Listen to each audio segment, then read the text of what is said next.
welcome back to my channel. My name is Miss Yancy and this is my garden.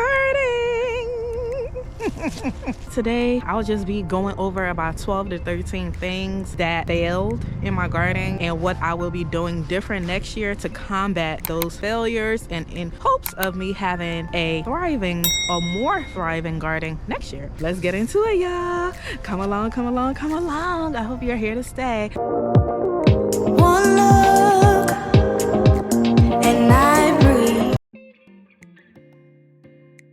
Those are the 13 things, the 13 fails I had in my garden this year. And I'm going to talk about some of the things I plan to do next year to combat some of those things. So number one, where we talked about the soil. Next year, my plan is to get equal parts of leaf mulch, because I love them leaf mulch, and get equal parts topsoil, and I'm going to mix it so that way you still have some regular like sandy type of soil in there where it's not going to dry as fast and it can still retain some of the water. And then number two, for the cucumbers, my plan is to start the cucumber later on in the season. My plan is to direct sow the cucumbers in April and see what happens going into May. And then I already know in July it's not going to do well, and then I'm going to replant the cucumbers and the squash in August after, you know, July, after that serious heat. Either in August or September I'll replant it again to get like almost like a fall harvest. So I'm gonna plant in April to get like a spring going into summer harvest, and then I will replant again end of August going into September to get like a fall harvest. So that's my plan with the cucumbers and the squash. And then for the corn, my plan is to grow it in ground next year, and I plan to grow it over here where I grew the garlic and the onions, and then over time grew like the tomatoes in there. My plan is to grow the corn in there, and I'm gonna grow it in the raised bed, and then try again to try to protect it with some bird netting and see what happens, what's gonna be the difference this time around. So y'all pray for me, y'all. Crossing fingers, everything's gonna work out. For the peppers, I'm gonna start the peppers in February of next year. I'm in zone 8A, so we can plant in May of next year. Usually everyone put everything out after Mother's Day in May. That's like the rule of thumb in gardening in this area. So everybody put things out because, you know, living in the DMV, the weather can be so fickle and inconsistent. So everybody know for the most part, like after Mother's Day, the weather is more consistent as far as the low temps. You want the low temp to be 50 degrees or higher when you are planting outdoors. Once the low starts becoming like 50 degrees and higher, that's when they advise you to plant outside. Since that's the case, my plan is to start the seeds in February, so I could have like from February to Mother's Day. So that's how many? February, March, April, May. So that's like 3 months of growing indoors and then transplanting it. That's my plan, in hopes that I will get a harvest sooner rather than later in the year. So that's my plan with the peppers. And then next, with the snakes that I just talked about, my plan is to try to like plant some plants that snakes don't like. Honestly, to be truthful with you guys, I do not like killing animals and even snakes. So when we even caught the snakes, I made my husband take it, you know, to like a wooded area and release it, because I just couldn't see it in my heart to kill it as much as I dislike it. So it's like, you know, until I can learn to coexist with the snake, I'm just gonna have to relocate it or plant stuff, you know, around the garden that they don't like. And then for the grapes, I already told you guys, my plan is as soon as I start seeing the grapes starts to fruit, I am going to put some organza, you know, those jewelry bags that I use for my grapes this year when I showed you guys how I protected my grapes. I'm going to use those and put it on all of the grapes until I can figure out how to get these birds to leave them alone. I might leave like one of the grapes out so that the birds can eat them, because I do want to feed the birds. I do want the animals to eat from my garden because, you know, they live out here and like I don't mind sharing with them. I just don't want them to have all of it. So that's my plan. What is that, a bunny? Yep, I told y'all these bunnies are so sneaky. Look at the time they're coming out. But yeah, so that's my plan with the grapes. I am going to use the organza bags again to protect them, but I'm going to do it as soon as I see that they're starting to fruit, like they start getting like those tiny little beads. I'm going to cover them right up so that I could actually get a grape harvest. And once they get to the point where they start to ripen, I'm going to remove the organza bag, take the one I want, and then I'll leave some out there for the birds to invite their family and have a good time. We all want to have a good time, okay? So for the strawberries, my plan is to put some insect netting around my strawberries, and hopefully it's going to keep the animals out. For some reason, even though when I put the insect netting around them this year, they were still able to like crawl under it to go and get the strawberries. Those savvy little evil squirrels, they are too good at what they do.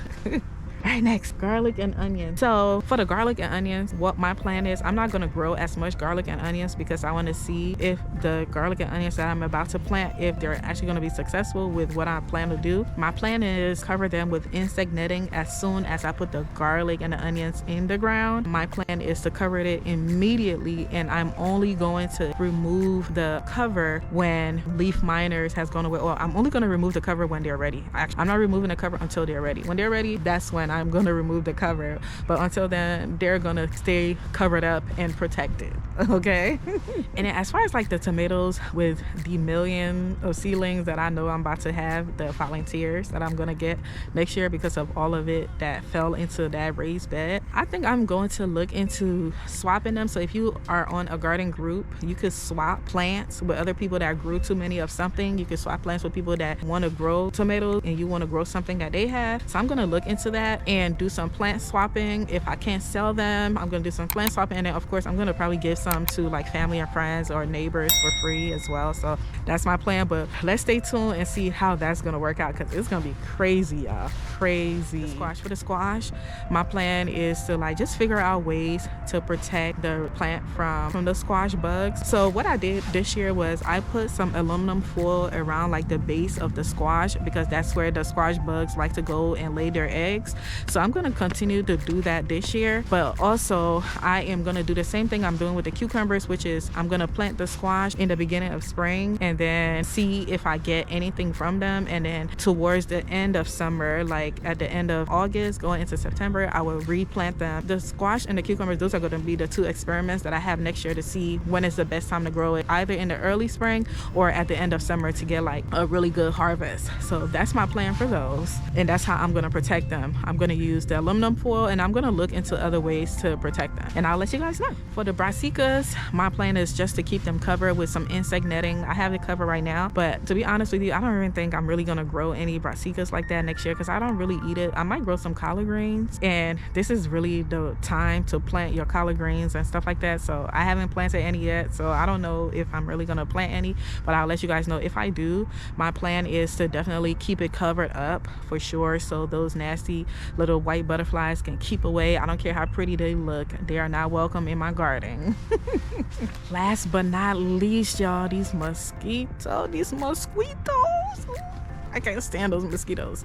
One of the things I've been looking at is like those, what is it, like those the dump buckets or something like that, where you create like a solution in a bucket and it's supposed to attract the mosquitoes where they lay their eggs, and then so their eggs don't actually get to produce I guess the baby mosquitoes or whatever the case may be. It kills their eggs once they lay their eggs in that dump bucket. I'm not sure if I'm saying it right, y'all. If I'm saying it wrong, please forgive me. If y'all know what I'm talking about, let me know in the comments. But that's my plan for now, because I really don't want to spray any chemicals around my plants. And then I'm gonna talk to my neighbors to make sure that they don't have any like sitting water, because they have chickens. So I don't know, does chicken attract mosquitoes? I have no clue, but they have chickens, so I want to make sure like they don't have any sitting water like where their chicken coop is, because where their chicken coop is where my garden is. So if they have sitting water there, that's probably where the mosquitoes are producing. So my plan is to talk to those neighbors just to make sure there's no sitting water, and then have that dump bucket that I just told you guys about. And hopefully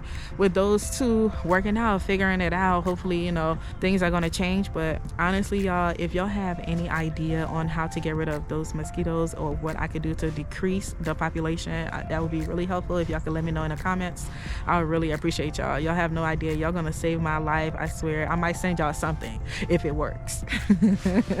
I might just have to send y'all something. But anyway, y'all, as you can see, it is actually like 4:30 out here, and the sun has already gone down. Can you believe it already looks like nighttime? It is already nighttime, and yeah, it's time to go in the house.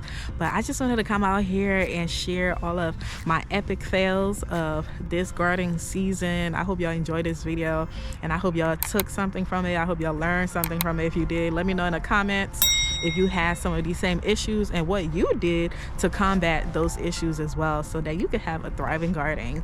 And I promise that if you implement some of these things that we talked about today on the change that we need to make, that I'm going to make for my garden next year. I'm pretty sure that you also will have a thriving garden next year, but this is all an experiment that we're going to be doing together. I am still a beginner gardener, even though next season is going to be like my 3rd year going into it. So I'm getting better and I'm learning more, and I am able to see what I need to do and not do to ensure that I have successful gardening, or I have like a successful harvest, which is the ultimate goal in gardening. But yes, y'all, I hope you guys enjoyed this video, going through the whole year with me and all of my fails. So remember, like, even though my garden looked beautiful and you guys talked about, you know, how beautiful and successful my garden was, I still had a ton of fails. But with those fails came a lot of lessons learned that I will be, you know, making a change to and implementing those changes. So I hope that y'all enjoyed it. Thanks for being here with me today. I know you guys are so used to me going around in my garden and showing you guys what's going on. This is like a different video today of just sharing like some of my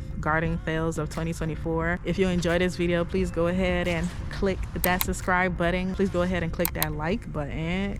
Like it, y'all. Thanks for liking. I appreciate you. Thanks for going on this journey with me. Next year is gonna be amazing. And if you guys are growing anything for the fall, let me know in the comments what you're growing. Let your girl know what you got going on in your garden. For me, I will be resting this fall, barely resting, because I still gotta clean the garden to get it prepared for next year. That's the plan, y'all. Thank you guys so much for being on here with me. I love y'all so much. Thanks for helping me reach my goal. I'm almost at 2K subscribers, y'all. I'm so excited. Thank you guys so much for being here. I love you guys so much. And remember, you are exactly where you're meant to be in this moment. Happy gardening. Bye, y'all. Martha Lorraine's signature luxurious body butter is packed with all natural skin-loving ingredients such as cocoa butter, coconut oil, shea butter, vitamin E oil, and baobab oil. Whipped to perfection, it is lightly made to be easily absorbed into the skin without clogging your pores. This body butter is free of parabens, sulfates, and synthetic fragrances. Your new bestie.